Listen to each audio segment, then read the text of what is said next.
Hello friends, स्वागत है आप सभी का।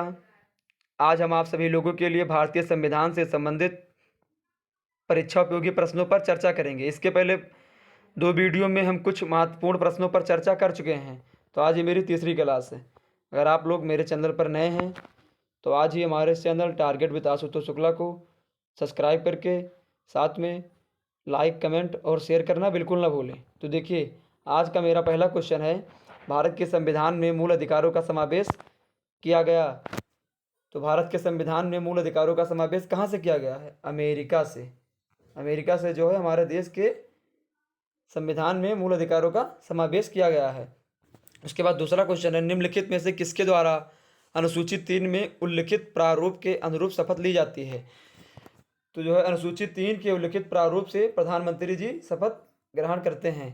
इसी के साथ जानेंगे, राष्ट्रपति जी अनुच्छेद 60 के तहत शपथ ग्रहण करते हैं, जबकि उपराष्ट्रपति जी 69 अनुच्छेद और राज्यपाल जी जो हैं ये 159 अनुच्छेद के अनुरूप शपथ ग्रहण करते हैं। देखिए, राष्ट्रपति, उपराष्ट्रपति और राज्यपाल ये तीनों, इन तीनों के शपथ का उल्लेख जो है अनुच्छेद में होता है, जबकि प्रधानमंत्री जी के शपथ का उल्लेख अनुच्छेद में कहीं नहीं मिलेगा, सिर्फ अनुसूची में मिलेगा। तो क्लियर है ना। इसके बाद तीसरा क्वेश्चन है, केंद्र व राज्य के बीच विषयों के बंटवारे का प्रावधान कौन से देश से लिया गया है?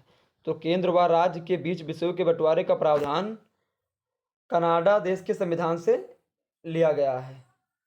कनाडा के संविधान से लिया गया है। इसके बाद चौथा क्वेश्चन है, भारतीय संविधान के अनुच्छेद 108 के तहत संसद की संयुक्त बैठक का प्रावधान कौन से देश के संविधान से ग्रहण किया गया है?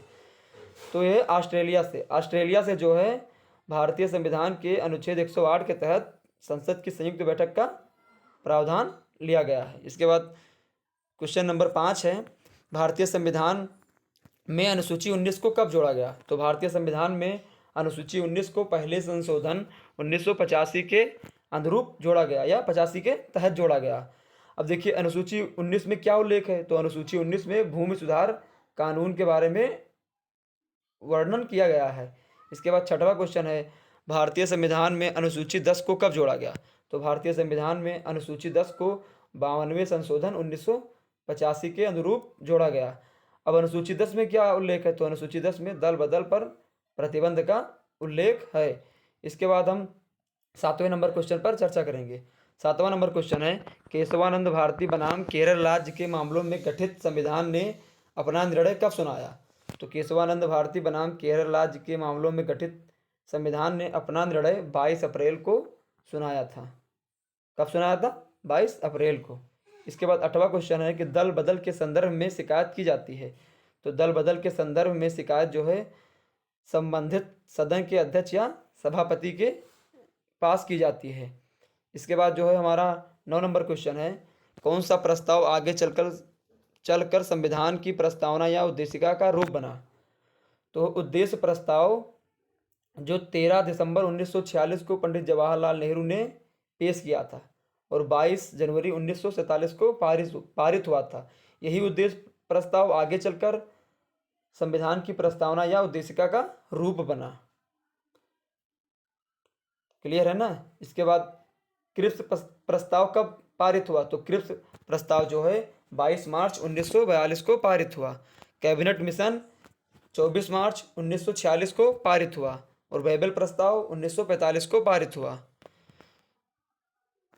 तो इसके बाद 10वां नंबर क्वेश्चन है कि प्रस्तावना की भाषा, ये पॉइंट में दिया गया है कि प्रस्तावना की भाषा अमेरिका से लिया गया है और प्रस्तावना की शैली, भावना, उद्देश्य ऑस्ट्रेलिया से लिया गया है। जैसे क्वेश्चन पूछ ले कि प्रस्तावना की भाषा कौन से देश से लिया गया है, तो प्रस्तावना की भाषा अमेरिका से लिया गया है। ये आप लोग को अपने दिमाग में बैठा लेना है। इसके बाद प्रस्तावना की शैली, भावना, उद्देश्य किस देश से लिया गया? तो प्रस्तावना की शैली, भावना, उद्देश्य ऑस्ट्रेलिया से लिया गया है। इसके बाद 10वां नंबर क्वेश्चन है कि भारत के संविधान में उद्देशिका में शब्दावली है। भारत के संविधान में उद्देशिका में शब्दावली है। देखिए, इसे हम क्रम से याद करेंगे।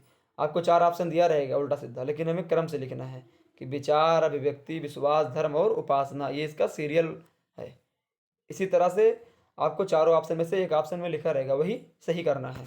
इसके बाद 11 नंबर क्वेश्चन है, उद्देशिका में वर्णित सामाजिक आर्थिक व राजनीतिक न्याय का आदर्श कहाँ से प्रेरित है? तो उद्देशिका में वर्णित सामाजिक आर्थिक राजनीतिक न्याय का आदर्श जो है रूसी क्रांति से प्रेरित है। इसके बाद जो है 12 नंबर क्वेश्चन, मूल संविधान की प्रस्तावना में कौन सा शब्द नहीं था? 12 नंबर क्वेश्चन है कि मूल संविधान की प्रस्तावना में कौन सा शब्द नहीं था? तो इसका आंसर समाजवाद जो है ये भारत की मूल संविधान की प्रस्तावना में नहीं था। इसके बाद 13 नंबर क्वेश्चन है, प्रस्तावना में वर्णित स्वतंत्रता, समानता और बंधुता के आदर्श कहाँ से प्रेरित हैं? तो ये फ्रांसीसी से जो है भारत की प्रस्तावना में वर्णित स्वतंत्रता, समानता और बंधुता के आदर्श प्रेरित हैं। इसके बाद हम 14 नंबर क्वेश्चन पर चर्चा करेंगे। 14 नंबर क्वेश्चन एक पॉइंट बना कर लिखे हैं कि मौलिक कर्तव्य को रूस से लिया गया है। जैसे क्वेश्चन आएगा कि मौलिक कर्तव्य को कहाँ से लिया गया है, तो मौलिक कर्तव्य को रूस से लिया गया है।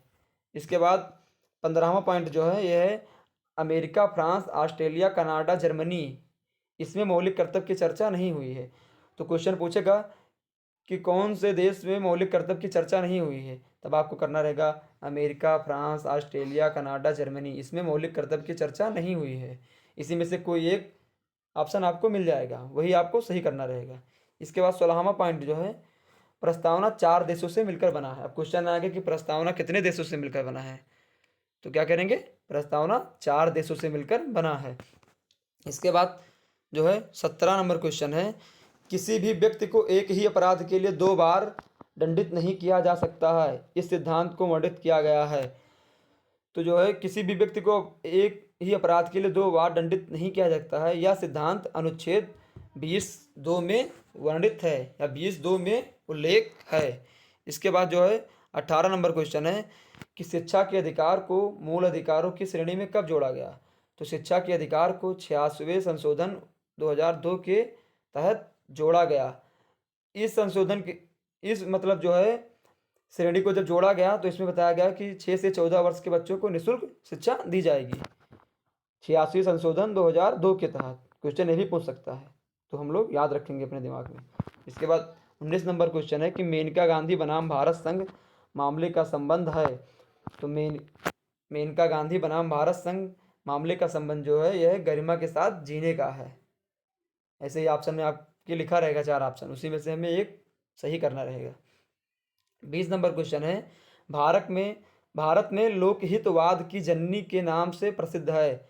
भारत में लोकहितवाद की जननी के नाम से प्रसिद्ध है कौन? कपिला हिंगो रानी। कपिला हिंगो रानी जो हैं ये भारत में लोकहितवाद की जननी के नाम से प्रसिद्ध हैं। इसके बाद 21 नंबर क्वेश्चन है, सहकारी संस्थाएं स्थापित करने की स्वतंत्रता को भारतीय संविधान में कब जोड़ा गया?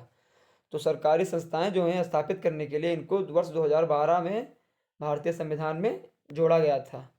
इसके बाद जो है हमारा अगला क्वेश्चन है कि चुनाव में मतदान द्वारा नोटा का किससे संबंध है? तो चुनाव में मतदान द्वारा नोटा का किससे संबंध है? नोटा का मतलब जानते हैं, जैसे जब आप के यहाँ 4 नेता या 5 नेता अपनी अपनी पार्टियों से लड़े हैं और उसी में आपको एक बटन नोटा का रहेगा, एक ऑप्शन।